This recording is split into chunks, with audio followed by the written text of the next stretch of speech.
Speaker, I rise today to speak on the 70th anniversary of the Nakba, known to the Palestinians as the Day of Catastrophe, as it refers to the uprooting and expulsion of some 750,000 Palestinian refugees from their normal place of residence in Palestine during the period June 1, 1946 to May 15, 1948, and who lost both home and means of livelihood as a result of the 1948 conflict.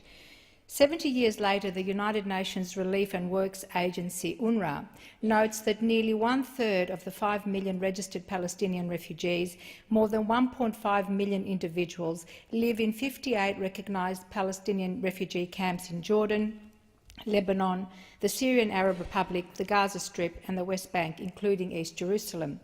Palestinian refugees in these camps do not own the land in which they reside, and UNRWA describes their socio-economic conditions as generally poor, with high population density, cramped living conditions and inadequate basic infrastructure such as roads and sewage.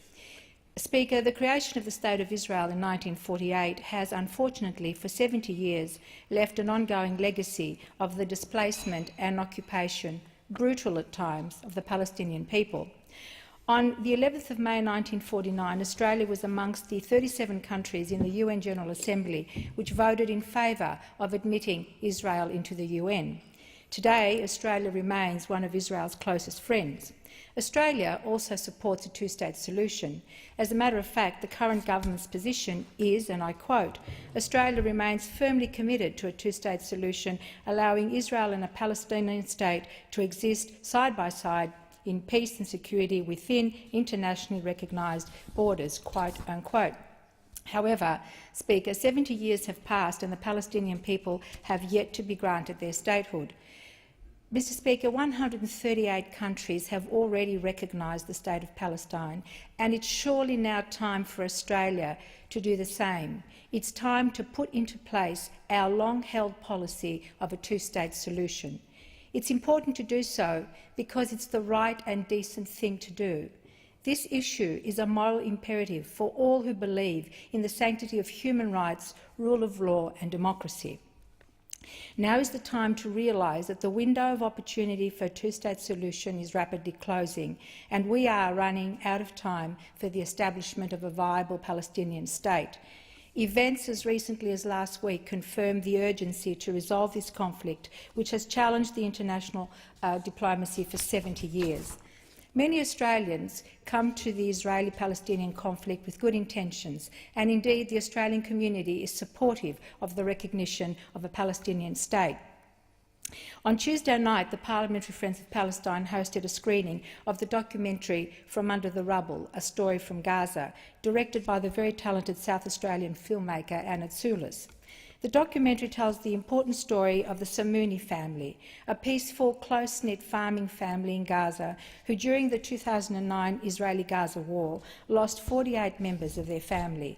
On January 4, 2009, the Samunis were herded into a house by the Israeli Defence Forces and fired upon. This massacre, known as the Zaytun incident, has become one of the gravest and most horrific incidences of the conflict.